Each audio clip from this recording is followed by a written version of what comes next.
वक्फ bill pass होते ही जश्न, शाह ने कर दिया एक और ऐलान। मौलाना गैंग में भयंकर हड़कंप, कांग्रेस की निकल गई हेकड़ी।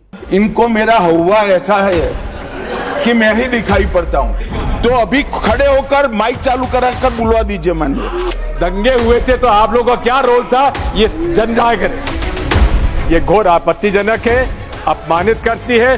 दंगे शांत होने के बाद 18 महीने के बाद मैं गृह मंत्री बना, दंगा हुआ तब मैं गृह मंत्री नहीं। नमस्कार, आप सभी का बहुत बहुत स्वागत है। आप देख रहे हैं स्पेशल स्टोरी, मैं हूं परवीन शेख। वक्फ बिल संसद के दोनों सदनों से पास हो चुका है। अब ये बिल कानून की शक्ल अख्तियार करेगा।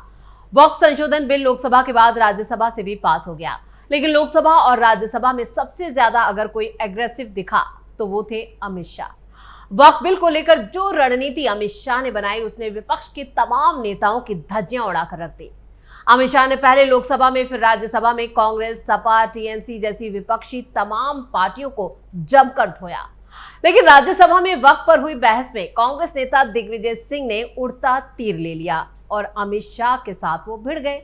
और इस भिड़ंत में भी शाह ने कांग्रेस नेता की बोलती बंद कर दी। जब अमित शाह ने सदन में दिग्विजय सिंह को आईना दिखाया तो खड़गे तक सदन से गायब हो गए। स्टोरी में आगे बढ़ने से पहले अमित शाह का वो रुद्र अवतार देखते हैं जब कांग्रेस नेता बगले झांकने लगे। इनको मेरा हुआ ऐसा है कि मैं ही दिखाई पड़ता हूं। आपकी सुनिए, अब सुनिए ना दिग्विजय सिंह, सुनिए, एक मिनट सुनिए। दंगे शांत होने के बाद 18 महीने के बाद मैं गृह मंत्री बना, दंगा हुआ तब मैं गृह मंत्री नहीं था।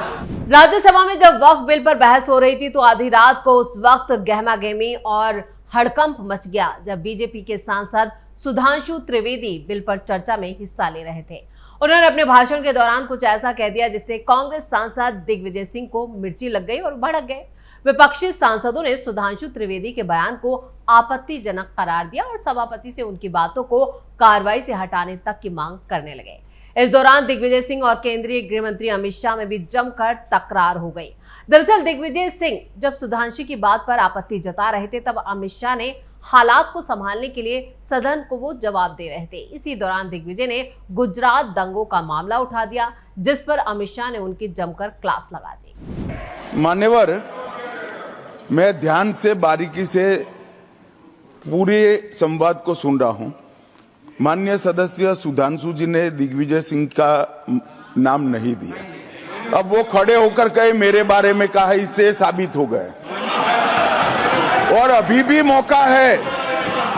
मौका है। आपने नहीं कहा है कि 26/11 के हमले में आरएसएस का हाथ था, तो अभी खड़े होकर माइक चालू कराकर बुलवा दीजिए। माननीय, दरअसल वक्फ बिल पर चर्चा के दौरान सुधांशु त्रिवेदी ने यह भी कहा कि हमारी सरकार ने मुस्लिम समाज के अंदर सभी वर्गों का प्रतिनिधित्व देने का काम किया है। जब ताजमहल पर वक्फ ने दावा किया तब सुप्रीम कोर्ट को कहना पड़ा कि शाहजहां के वक्फ का फरमान लाइए जिसमें ताजमहल की वक्फ का जिक्र हो। उन्होंने तर्ज कसते हुए ये भी कहा, जहां जहां खुदा है वहां वहां भगवान है, बाकी आप सभी खुद बुद्धिमान हैं।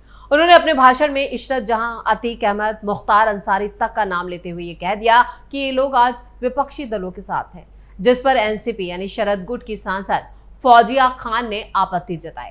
सभापति जगदीप धनखड़ मामले में बीच बचाव करते और गहमा-गहमी को शांत करने में भी बिजी दिखाई दिए और अपनी कुर्सी पर बैठे बैठे मुस्कुराए भी। इसके बाद सुधांशु त्रिवेदी ने यह भी कहा कि इस सदन में एक सदस्य मौजूद है जिन्होंने कहा था कि 26/11 के हमले आरएसएस ने कराए थे, जिसे लेकर कांग्रेस के सदस्य यानी दिग्विजय सिंह ने आपत्ति जताई। दिग्विजय सिंह अपनी सीट पर खड़े हो गए और बोले कि यह बहुत अपमानजनक है, मैं इसकी निंदा करता हूं। जिस पर सुधांशु त्रिवेदी ने कहा कि आपने उड़ता तीर क्यों ले लिया, मैंने तो आपका नाम ही नहीं लिया। देखते हैं कैसे कांग्रेस सांसद दिग्विजय सिंह को मिर्ची लगी। और आपत्तिजनक बात है, मैंने ये बात कभी नहीं कही है, ये आप लोगों का प्रचार है। मेरी आपत्ति इस बात की थी कि सभी माननीय सदस्य ने और बात कही है कि अब हमारे तरफ ऐसे ऐसे मुसलमान थे और वैसे वैसे मुसलमान हम लोग की तरफ थे। ये पूरे समाज के साथ, पूरे अल्पसंख्यक समाज के साथ अपमानजनक बात है। और माननीय सभापति महोदय, आप बताइए, माननीय गृह मंत्री जी, आप वहां पर थे, गृह मंत्री थे जब दंगे हुए थे तो आप लोगों का क्या रोल था, ये जन जाया करे, जन ऑनरेबल होम मिनिस्टर। तो सुधांशु त्रिवेदी और दिग्विजय सिंह की बात के बीच में ही अमित शाह ने भी मोर्चा संभाल लिया। उन्होंने कहा कि सुधांशु ने इंडिया अलायंस को लेकर जो कहा है और जिन लोगों का नाम लिया है, क्या वो विपक्षी दलों से नहीं जुड़े थे? अहमद किस पार्टी से जुड़ा था? तीसरा मुख्तार अंसारी किससे जुड़े थे? ये सभी विपक्षी गठबंधन से जुड़े थे। इस बीच दिग्विजय सिंह ने भी सुधांशु त्रिवेदी के 26/11 वाले बयान पर नाराजगी जता दी। उन्होंने कहा कि मुझे लेकर जो कहा गया है उसकी मैं निंदा करता हूं और इस पर अमित शाह ने सभापति से कहा कि माइक चालू करा दीजिए और दिग्विजय सिंह से कह दीजिए कि उन्होंने ऐसा नहीं कहा, और ऐसा ही हुआ। अमित शाह के इस बात पर दिग्विजय सिंह ने कहा कि मैंने ऐसा नहीं कहा, मैं इस बात का खंडन करता हूं। यानी वो खुद घुटनों पर आ गए और पूरी तरह से बैकफुट पर नजर आए और माफी मांगने की हालत दिग्विजय सिंह की हो गई। इसके बाद कांग्रेस नेता ने गुजरात दंगों का जिक्र कर दिया। दिग्विजय सिंह ने कहा कि गृह मंत्री बता दें कि गुजरात के दंगों के वक्त तो वो राज्य में वहां के गृह मंत्री थे, बताइए कि उनमें इसमें इनकी क्या भूमिका थी? जिस पर अमित शाह ने पलटवार भी किया। उन्होंने कहा कि जब दंगे हुए उसके 18 महीने बाद में गृह मंत्री बना था। इनको मेरा हवा ऐसा है कि हर जगह मैं ही दिखाई देता हूं। चलिए आपको दिखाते हैं कैसे वक्फ बिल पर अमित शाह ने कांग्रेसियों को उनकी औकात दिखा दी। मुझे गर्व है मेरी पार्टी की सरकारें कन्वर्जन पर कानून लाती माने, और सबको अपना धर्म का अनुसरण करने का अधिकार है। वो शौक से करे, मगर लोभ, लालच, भय, इससे धर्म परिवर्तन नहीं कराया जा सकता। किसी गरीब के पास खाना नहीं है, खाना देकर उसका धर्म बदला दोगे? कोई थोड़ा कम पढ़ा लिखा व्यक्ति है, उसका धर्म बदला दोगे? ऐसे नहीं होगा मान्यवर। और आपने भी किए हैं कानून, आप नए नए आए हो, आपको मालूम नहीं है मान्यवर, इनको मालूम नहीं, अभी अभी आए हैं 5 साल से। ये कांग्रेस पार्टी ने कानून किए थे। वक्फ संशोधन बिल 2025 अब राज्यसभा में भी पारित हो चुका है और जल्द कानून की शक्ल अख्तियार कर लेगा और ये बिल अब सीधा राष्ट्रपति के पास जाएगा और जैसी मोहर लगेगी ये कानून बन जाएगा।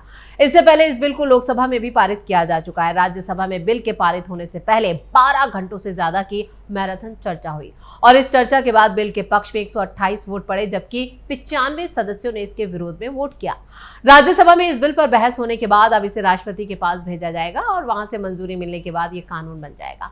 बिल पर चर्चा के दौरान बीजेपी के कई सीनियर नेता सदन में मौजूद रहे। खुद गृह मंत्री अमित शाह बिल के पास होने के बाद तड़के सुबह 4 बजे संसद से बाहर निकले और उनकी ये तस्वीरें अब सोशल मीडिया पर जमकर वायरल हो रही हैं। यानी सुबह 4 बजे अमित शाह निकले और अमित शाह इसको लेकर भी पहले ही ऐलान कर चुके हैं कि वक्फ कानून सबको मानना पड़ेगा, जब उन्होंने लोकसभा में ये बयान दिया था। अब विपक्ष सुप्रीम कोर्ट जाने की धमकी दे रहा है, लेकिन इससे कुछ हासिल नहीं होगा। खबरें तो ये भी है कि देश की सबसे बड़ी अदालत भी इसके फेवर में है। वक्फ बिल पास होते ही अब अमित शाह और पीएम मोदी ने यूसीसी को लेकर भी ऐलान कर दिया है।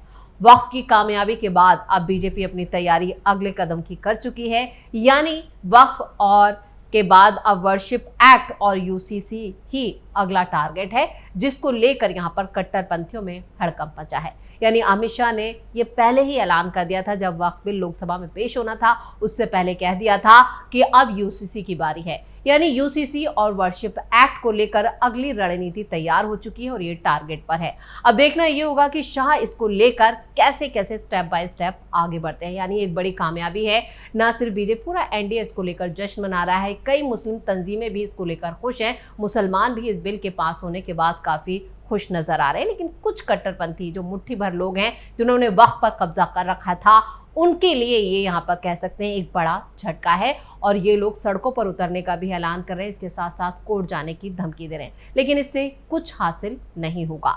इधर अमित शाह ने बता ही दिया है कि उन्होंने जो ठान लिया है वो करके दिखाएंगे और वक्फ बिल पर अमित शाह की भूमिका जो है वो एक हीरो की तरह उभर कर सामने आई है और सोशल मीडिया पर जमकर अमित शाह वायरल हो रहे हैं।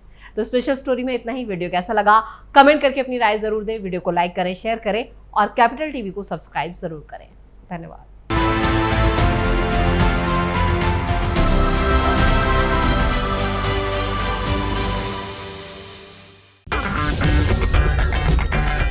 अगर आपको हमारा वीडियो पसंद आया हो तो इसे लाइक करें, हमारे चैनल को सब्सक्राइब करें और हाँ, बेल आइकन दबाना ना भूलें ताकि आप तक हमारे वीडियो की नोटिफिकेशन पहुंचती रहे।